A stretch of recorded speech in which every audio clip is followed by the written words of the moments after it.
Layang-layang Naga, karya M. Taufan, dibacakan oleh Anindya.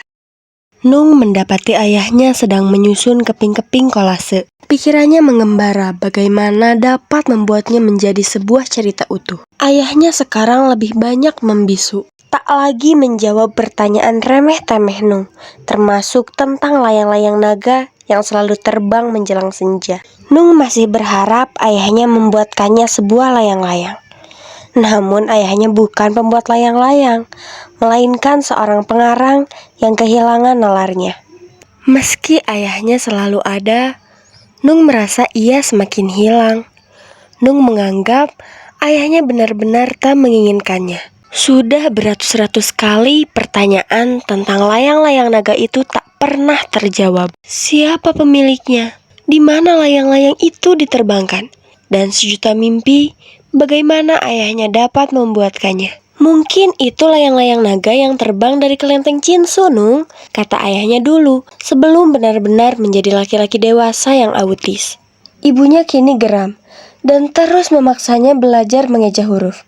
Segala kata-kata kotor keluar dari mulutnya, membuat Nung benar-benar merasa menjadi seorang bocah paling bodoh di muka bumi. Saat pertengkaran terjadi, kolase ayahnya hancur berantakan. Pecah, seperti cerita yang gagal ia susun. Nung berlari dari rumah, memilih berteduh di pohon kersen.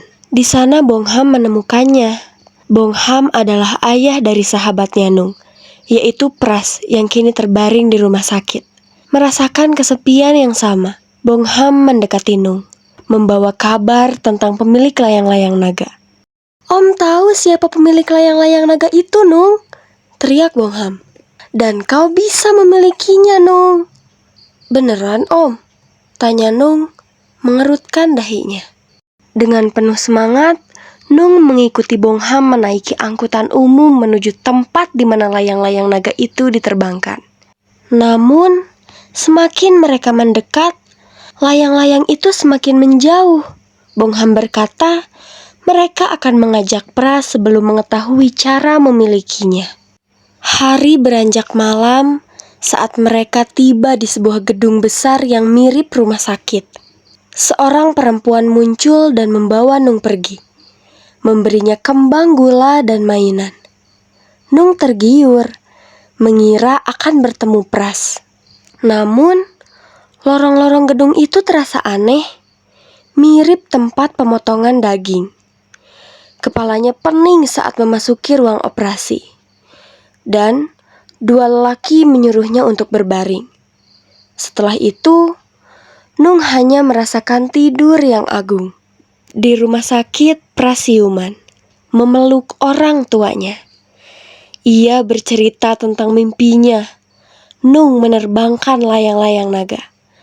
Diberi dan diajari oleh seseorang yang selama ini mereka cari. Pras kangen sama Nung, Pak, katanya. Bong Ham menangis. Istrinya heran melihatnya begitu tertekan. Papa bahagia kamu kembali, lirihnya.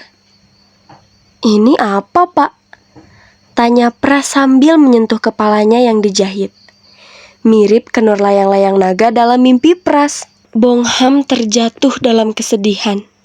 Ia ingin mengatakan bahwa benang yang menjahit kepala anaknya adalah daging yang diambil dari tubuh Nung. Sisanya digunakan untuk membayar perawatan Pras. Dan mungkin ada sedikit uang untuk diberikan kepada orang tua Nung. Sebuah santunan bagi mereka yang kini meratap kehilangan anaknya, yang telah dikirim kepada sang pemilik naga udara yang misterius itu.